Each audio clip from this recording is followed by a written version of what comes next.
I'll put it this way. Bear Bryant used to have great goal line defenses, and one time an opposing coach asked him, what makes your goal line defenses so great? He said, I make the other team throw the football.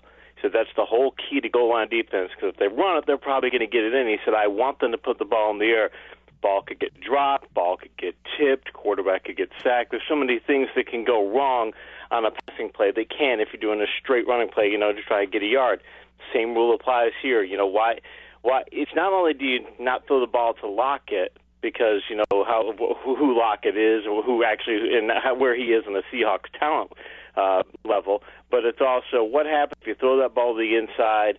It gets tipped in the air. It gets tipped at the line. If Lockett drops it, let's never mind even if Butler makes the pick. He can just put the ball into the air. Maybe Browner makes the pick. I mean, there's so many things that can go wrong there. I cannot see making that play call. Absolutely. And, you look down at the end, his answer was, look, we didn't like our personnel against their personnel. Is that a viable excuse for you? Anytime you're going to run the ball at the goal line, just about any time I should say, you're going to run the ball at the goal line, you're always going to be facing a defense that has more people in the box than you do.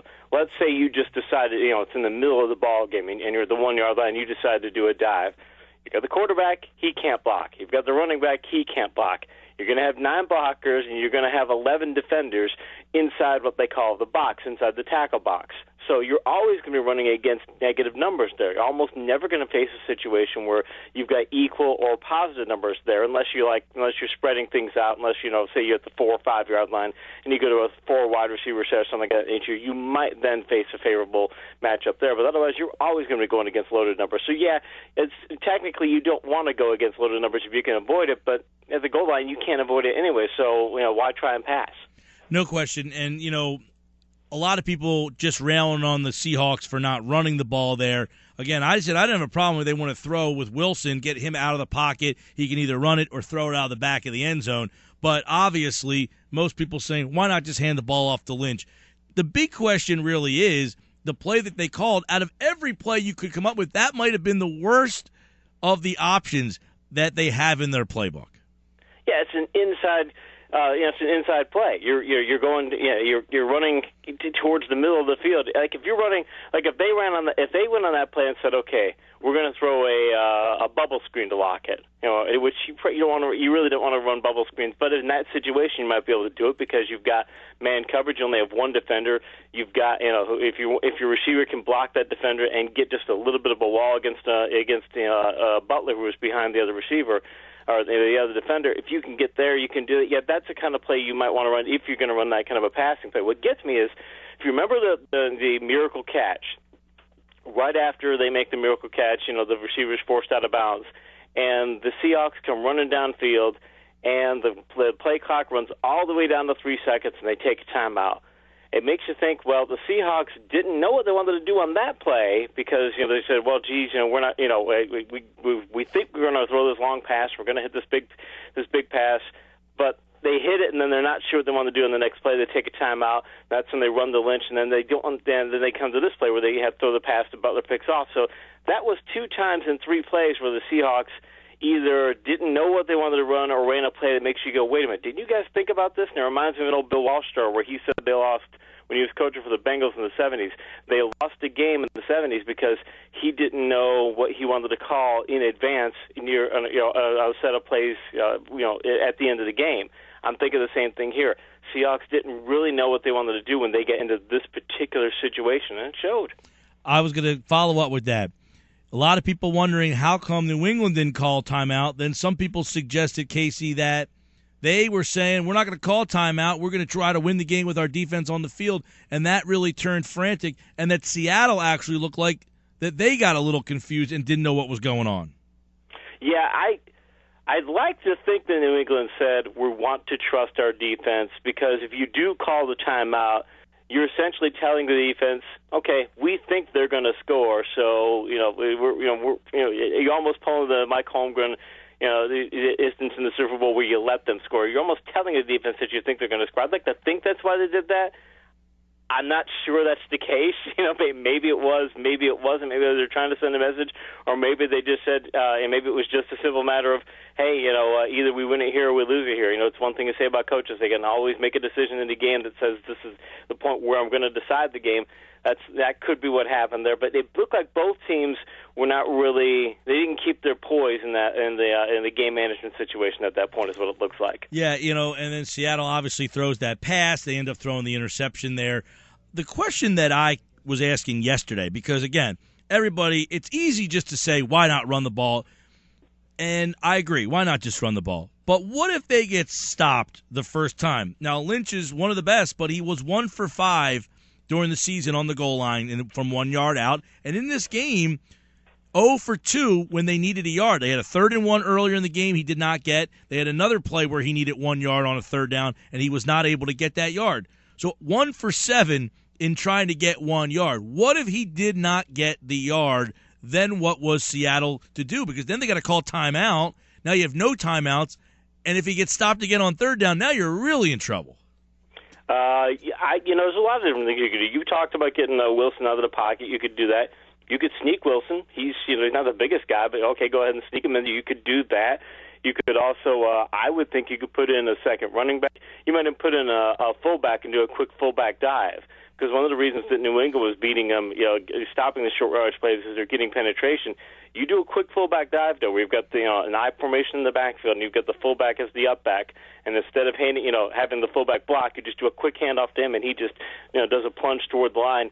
Hey, you do that, it's really hard. Even if you're getting penetration on the defensive line, it's going to be really difficult to get that penetration that quicker. Because a lot of times with Lynch, they're running plays where they're trying to slant, where they got the line blocking one way, and he tries to do a bit of a cutback, and you've got a little bit of time to make penetration there. But I think a fullback dive would have been good. I think a quarterback sneak would have been good. Or if you are going to pass, hey, how about a fade to Chris Matthews? The guy did everything else in the game. Why not at least give him the chance? And if he's 6'4", even if you got runner against him, so what? Maybe the ball gets tipped away, but I'd rather put the ball in his hands than Lockett, who it looked like he was tiptoeing through the tulips when he started running that slant too, by the way. Casey Joyner's with us. Somebody asked me if Lockett stole my girlfriend. I guess we'll ask you the same question, and maybe Darrell Bevel, because we're kind of getting all over Lockett. I said, look, if I'm going to win the Super Bowl, I'm not putting it in Lockett's hands. What did you think about the play and the way that he ran the play? He's supposed to, it's funny, my 10-year-old son, who we actually had phone for the Patriots tonight game, so he was quite happy to see him win, but he was, we were talking about the passing game yesterday, and he's really big into football, and he was talking about something, and he's playing Madden, and he was talking about getting a receiver and things, and I had to remind him. So the thing about the passing game is, you've got to get to passing game is about, for receivers, about being where you're supposed to be when you're supposed to be there on most plays. I mean, on a go route, you got to get to a certain point, but most plays, if you're running like a dig route, you're supposed to be 18 yards downfield, and you're supposed to be at this point at this time, and it's your job to get away from the defender, your job to make sure that you can get where you're supposed to be. And Lockett's job is, hey, we're going to wall this guy off. You got to get to this point at this time. And he just looked like he didn't want to run and take the hit over the middle. And if he doesn't want to run and take the hit over the middle, you don't throw that pass to him, because that's exactly what you're going to do. He looked almost shocked. I know it's slow motion, but he looked almost shocked, like he's in there and then suddenly like, oh, wow, how did that guy get here so quick? That's an interesting point, though. How did this guy get so quick? And you heard what Malcolm Butler said. He said, I got beat on this in practice, and Bill told me that I need to make that play. I got to get up. And that Browner basically said, it almost sounded like the Patriots, this was it. We saw it. We knew this play was coming. We knew it. This was our moment. We practiced it, and now it's coming off. So it seemed like the Patriots were well prepared, and that Butler and Browner knew what was coming at them. It's one of the issues of running your bread and butter play. At that point, if you think that's your bread and butter pass play, say this has worked for us all year, that's great. It's the downside of it is, if it's worked for you all year, don't you think the opposing team has worked to try to stop that? That maybe, one of the ways I grade play callers is to see late in the game, do they save something for the other team that they say, this is what we're going to call late in the game. We're going to, this might have worked in the first, second, and third quarter, but we didn't put it out there because we're waiting for the fourth quarter to throw something at you that you might not have seen, or throw a wrinkle in here that's an adjustment based, that's different than what we've done all game. You look at that, that's their bread and butter play. So, of course, New England's prepared for it. Of course, New England has seen it, and it's the one thing they're going to guess because you're only going to get one guess on the goal line. So if they're only going to get one guess, don't go with that bread and butter pass play, even if it's worked for you. Go with something else because, you're expecting the other team is stepped up for that. And this shows that, they either, like I said, it shows that they really weren't prepared and maybe they weren't, thinking that, hey, they can stop our bread and butter play, which, if that's the case, I think they're going to be thinking that now. Well, ESPN Stats and Info tweeted, which you retweeted as well, that Russell Wilson interception, that was the first time that any quarterback had thrown an interception from the 111 dropbacks. So was that play the Seahawks trying to outsmart themselves, almost basically outsmart Bill Belichick, and Bill Belichick saying, you're trying to outsmart the room and I'm one step ahead of you? Well, actually, I went into the Stats and Information database and found that it was actually the first interception inside the 3-yard line. Not just the one, but you can go all the way out to the 3-yard line. There were no interceptions on passes from plays that started inside the 3-yard line this year. So, I mean, it's, from that point, it looks like a high percentage play that's not going to be picked. But, again, it's your bread and butter play. So if you're thinking that, because the defense is only going to get one guess in the goal line, the defense is, they're not going to get a chance to do anything else. We're going to try and stop this one particular thing. So if you stack your receivers, don't you think that the Patriots might go, okay, you stack the receivers, you frequently like to run your second receiver on a slant route behind the first receivers, making a little hump in the defense there. If you're doing that, if that's your goal, okay, if that's what you always do, why don't you think they're going to prepare for it? I think they honestly thought Malcolm Butler's not good enough to make this play. I think because they've been going to him and they said, we don't think he can do this. We think we're going after their worst cornerback, and it's like, okay, well, if that's the thing, that's fine. But you know what? You're going after their worst cornerback with maybe your worst receiver. So, I mean, if you were going Chris Matthews against him, okay, probably makes the play. But you're going up with your worst receiver. That's probably, that's the thing. That's the thing that gets me is why are you asking Ricardo Lockett to win this game? I don't get that. There's 5 other guys you'd want to try to win the game before Ricardo Lockett. Whatever the call is, I don't want the ball in his hands. He's not the guy I want to go to try and win the Super Bowl. Yeah, I asked the same question as, okay, you want to throw that pass. I don't like that call, but why are you throwing it to a guy who had 13 catches all season? We're talking with Casey Joyner here. Let's flip over to New England now. Your thoughts on Brady, obviously now 4 Super Bowls in 6 tries, 3 MVPs, down by 10, brings them back against, a very, very good defense. Maybe not a historic defense, but damn near close. What does this game mean for Brady? I tell you, it got to be in the third quarter, and on Twitter I was saying, I looked at New England's body language on the sidelines, and I thought this team's throwing, I don't say throwing the towel. I didn't go, I wouldn't say that, but this team looks like it's conceded that that I thought this game's over. I tweeted, this game is over, based on how New England looks. And to come back from that, and usually if a team has that kind of look, okay, man, we're finished and all that, it's not something most teams can come back from. That's the most impressive thing to me is that Brady can go back out there with a team that looks like we think this thing's done and bring his team back like that. And after the interceptions that he threw, the first interception, that kind of play, I'm telling you, I've been breaking down Brady games since 2003. And I can only think of one other instance in his whole career where he's made an interception that's just that egregious. Like you're going, where in the world were you throwing that football? Man, that's a Jay Cutler specialty play right there. And and that's Tom Brady making it in the first quarter of the Super Bowl. When you see that, and then to come back from that and to do everything he did, it's just, it's when they show his Hall of Fame game before, and he gets inducted in there, they can show all the other tapes they want. I want that game as Exhibit A as to why this guy's in the Hall of Fame. Awesome stuff. And, of course, Casey, you got Brady to Belichick, those two guys together. And for me, Brady and Belichick is the way it goes. With most other greats, it's Montana and Rice, or, Elway had Terrell Davis. There's always a secondary offensive player. That's what puts Brady at the top of the list to me, because doesn't really have that Hall of Fame established player in any of his Super Bowl wins. Now, Gronk might get there at some point, but he's certainly not there yet. Yeah, you think of most of his years, Brady's best receiver is Deion Branch. And not taking away nothing from Deion Branch because he's a really good receiver, but that's your best receiver? That's your star guy? That's your star pass catcher?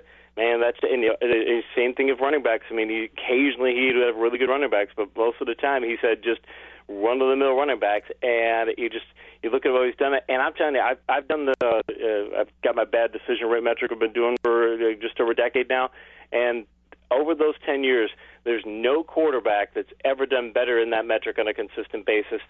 Brady just does not make that many mistakes. That's why that first quarter mistake they made was so, wow, I've never seen that before. And to be able to say, okay, I make that mistake, a mistake that's just a career-making mistake for me, and still to be able to come back from that and really to do it, and mind you, the Seahawks, they didn't let Gronk dominate that game. I mean, he caught the touchdown pass and everything. He had about 6 receptions, I think, for 87 yards. It's a good line, but you're not getting – if you're going to the game and you're Seattle and you're holding Gronk to that number, you're happy. So that's all he did to us.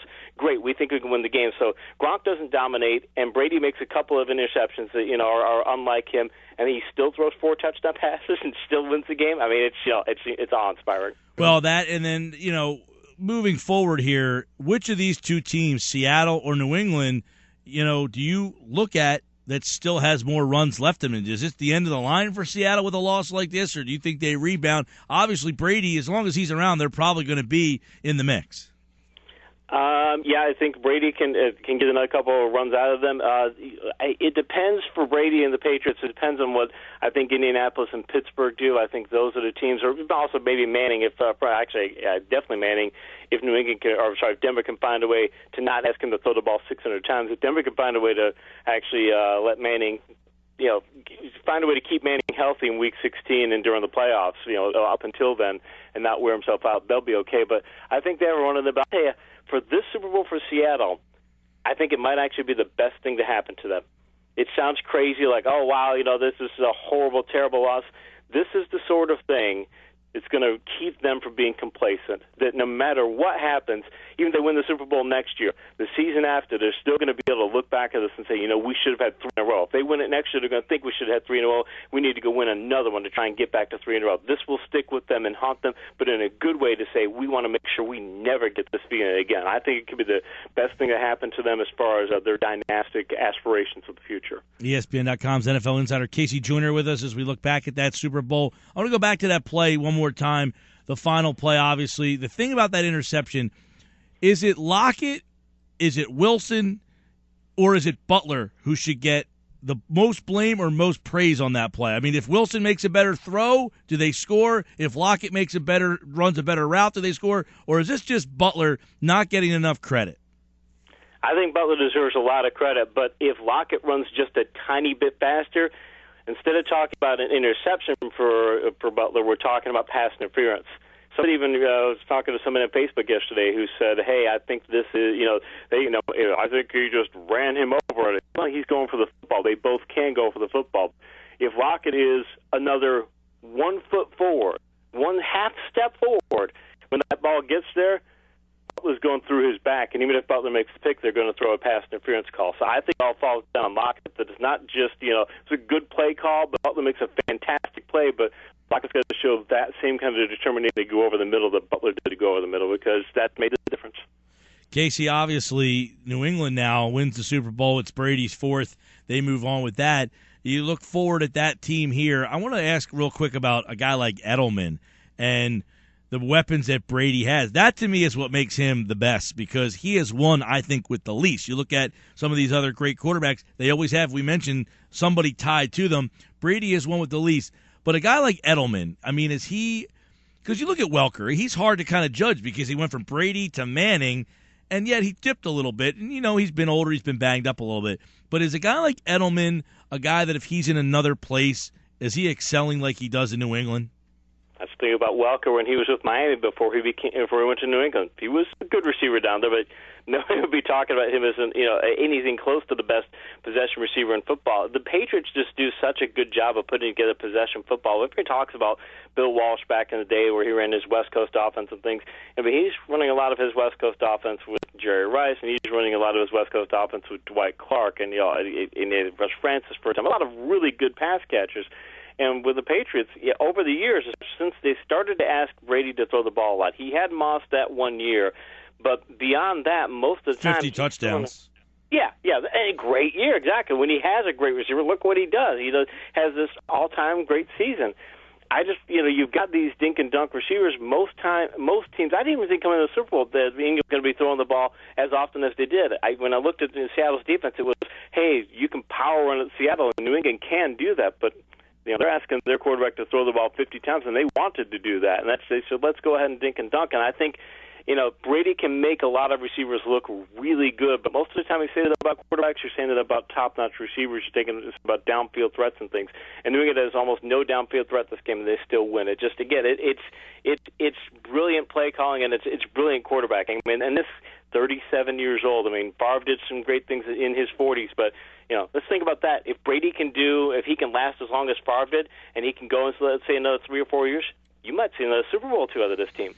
It could be. I wouldn't put it past him anymore. And as you tweeted out, too, New England probably didn't stop the clock late because it sends the defense the message you don't think they can make the stop. Well, they end up getting the stop from one of the most unlikely Super Bowl heroes, Malcolm Butler. And as somebody else tweeted out, Marshawn Lynch ran the ball from the 1-yard line 5 times, 1 touchdown, 2 runs for no gain, and 2 runs for a loss. You wonder if that's in the back of Darrell Bevell's mind, that if we get stopped here for no loss, for no yards or a loss, that we just don't have the time management right now in our favor, and they try to sneak one in, as you mentioned, against a rookie that nobody knew, and they thought they could pick on that guy. I think when you listen to what Pete Carroll said yesterday, that to me sounds more like it, that they thought they can get Butler, and Butler surprised everybody, including Seattle.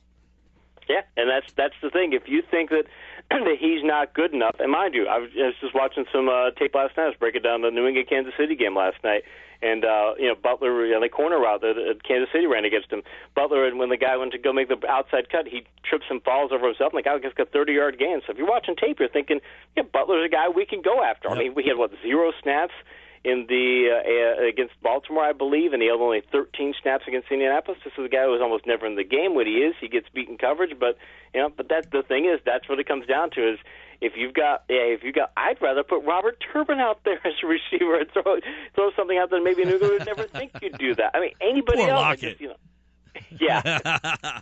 I do like this. I like this tweet from Sidney Rice, by the way, that you retweeted, Casey. 2nd and goal from the one timeout in beast mode in the backfield. I would not have thrown that ball to Jerry Rice. #fail. Sidney Rice, of course, played in Seattle out there, so obviously not liking the call either. A lot of inner tension in that locker room. People after the game asking why wouldn't we run the ball. I guess it's something that we'll never know if he would have got in there, but a lot of people think just turn around. The easiest thing to do, hand the ball to your beast and see if he gets in. You have 3 chances to do it, and obviously we'll never know. So Super Bowl 49 in the books. We got the offseason ahead. I'll ask you, Casey, free agency. What's the most intriguing free agent that you're looking at right now to see where he moves? I really haven't done a heck of a lot looking on free agency as far as players moving to different places because I'm stuck in draft mode right now, so I'll have to answer that question next week. I am going to be taking a look, and it'll be on the Insider here pretty soon. I think in the next week or so, talk matter about why the Eagles should trade up to get Marcus Mariota. That's my next project. All right, well, we'll talk to you about that the next time we chat. Casey Joyner, everybody here with Super Bowl 49 in the books. Thanks so much, man. Appreciate it.